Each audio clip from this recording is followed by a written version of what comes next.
Patch वापरला होता. 2020 पासनं मी ट्राय करत होतो, की हेअर ट्रान्सप्लांट करू. ॲक्चुअली केलेलं पाहिजे. नॅचरल जी गोष्ट आहे ती नॅचरलच राहते. आणि न्यूरूट्सबद्दल एक चांगली गोष्ट आहे, की न्यूरूट्समधले जेवढी लोक आहेत, सगळे फ्रेंडली आहेत.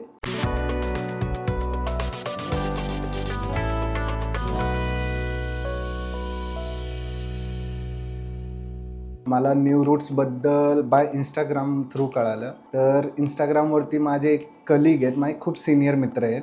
त्यांचा मला फोटो दिसला आणि ते न्यूरूट्स क्लिनिकच्या पेजवरती होता. त्यांनी हेअर ट्रान्सप्लांट न्यूरूट्समधनं केलेलं होतं. सो मला असं वाटलं, की त्यांनी जर केलं आहे, मी पण करू शकतो. कारण मी 5 वर्ष पॅच वापरला होता. 2020 पासनं मी ट्राय करत होतो, की हेअर ट्रान्सप्लांट करू. सो मग मी ठरवलं, की हेअर ट्रान्सप्लांट आता ॲक्चुअली केलेलं पाहिजे. नॅचरल जी गोष्ट आहे ती नॅचरलच राहते. मग मी न्यूरूट्सबद्दल तिथनं कॉन्टॅक्ट काढला. 1 वीक आधी मला अपॉइंटमेंट भेटली होती. मग मी न्यूरूट्समध्ये आलो. मग न्यूरूट्समध्ये डॉक्टर निलेश सर आहेत, त्यांना भेटलो. मग आम्ही फायनल डिसिजन घेतलं, की हेअर ट्रान्सप्लांट करू.